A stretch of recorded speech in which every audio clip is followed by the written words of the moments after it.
২৯ বছরেও ঢাকা আন্তর্জাতিক বাণিজ্য মেলা কাঙ্ক্ষিত মানদণ্ডে পৌঁছাতে পারেনি। ক্রেতা দর্শনার্থীরা বলছেন, গুণগত মান ঠিক না থাকা এবং হাতে গোনা কয়েকটি দেশের পণ্যের সীমাবদ্ধতা থেকেই গতানুগতিকভাবেই বছরের পর বছর একইভাবে আয়োজন করা হয়ে আসছে এই মেলার।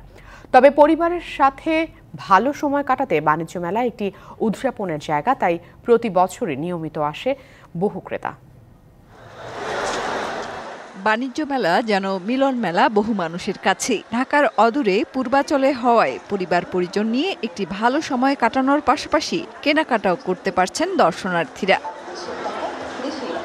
বাণিজ্য মেলার বয়স প্রায় ৩ দশকের দ্বার প্রান্তে। মেলায় যেসব পণ্যের সমাহার এবং তার দামের তুলনায় গুণগত মান, তাতে কোনো পরিবর্তন দেখেন না ক্রেতা। এমনকি নেই কোনো নতুনত্ব। ক্রেতারা বলছেন, আন্তর্জাতিক মানদণ্ডের অনেক পেছনে এখনো এই মেলা। শিয়া বাটার ও ভিটামিন ই সমৃদ্ধ lily glam beauty soap. Lily, always beautiful.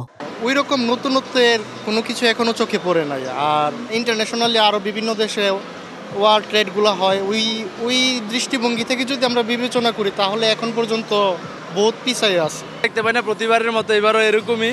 গত বছর যা আসছিলাম এবারও তাই দেখতেছি, কিন্তু তুলনামূলকভাবে প্রাইসটা অনেক ওভার। এ বছরও ভারত, পাকিস্তান, থাইল্যান্ডের মতো হাতে গোনা কয়েকটি দেশের মধ্যেই সীমাবদ্ধ বিদেশি পণ্যের প্যাভিলিয়নগুলো। তার অধিকাংশই দেশি উদ্যোক্তাদের দখলে। আমার কাছে ভালোই লাগে, ফ্যামিলি নিয়ে আসা মানে ভালোই আনন্দের ব্যাপার। মেলায় আসছি, নতুন নতুন সুন্দর সুন্দর সিটি গোল্ডের নেকলেস গুলা ভালো লাগছে। মেলায় পণ্যের দাম বেশি এমন অভিযোগ বরাবরের মতোই, যদিও তার ব্যাখ্যা দিচ্ছেন বিক্রেতারা।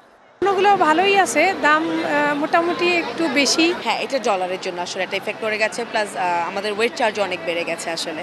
তখন 1500-1600 টাকা করেছিল, এখন 1800, 1900, 2200 টাকাও। বিক্রেতারা বলছেন, শুক্র ও শনিবারেই বিক্রি সন্তোষজনক, তবে গত বছরের তুলনায় এবছর বেচাকেনা ভালো। মেহের মনি, ডিবিসি নিউজ, ঢাকা।